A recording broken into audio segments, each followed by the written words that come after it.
Lavidavitranao fa mila miala hoaza, mila manatena fa tokony tonga saina fazahoane irety tena malaelo.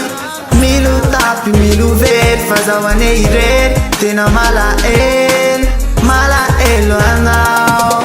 Nalavitra be mihitsy angeo anelanelantany, sao aty de enao kosa any alavitrany. Le fifavapavakao amizay tsisy maky anao, de ny taratasino alefako any mba vakivakio. Fa ny aty tsy manatino anao fa mbola ty am fo madio. De tadidio reo voativoaty hoe itsika ro tsy maintsy ovay. De mitandremenao fa mifakapana bebebe. Misy te volavaram-bokely ka olo ze lalana ale. Vasa jiaby mitakanao, vasa mbola anampianao amse zavatra mbola ho atao. De matoky anao aza amizay rehetrarehetra izay andresiny fakapana. De iaraka fona amina nelanelantany fa ny fo manakaiky. Mirako henona raha hoe sendra taraiky.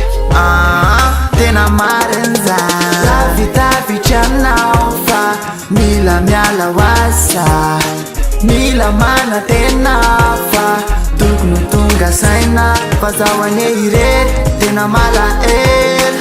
Satria lavitranao fa tena malaelo, tena malaelo. Satria lavitranao fa rehefa lavitranao de tena mijaly aho. Tsy hitako ny atao fa elaela tany zao. Fa rehefa tafavelon'iny aho de ho ataoko daholo ze sitraponao. Vitanako fiara ze ty normalala trano ngeza be. Vilano tsalatsala ohatrany Hilton, ohatrany 5 étoiles, ohatrany Hilton, ohatrany 5 étoiles. Faty sanatry trano-bonkely, faty sanatry trano-nakisoa. Fa trano tena tsara, trano tena soa, trano fonenandre olona taloha. Lapany vity hoana sindriny.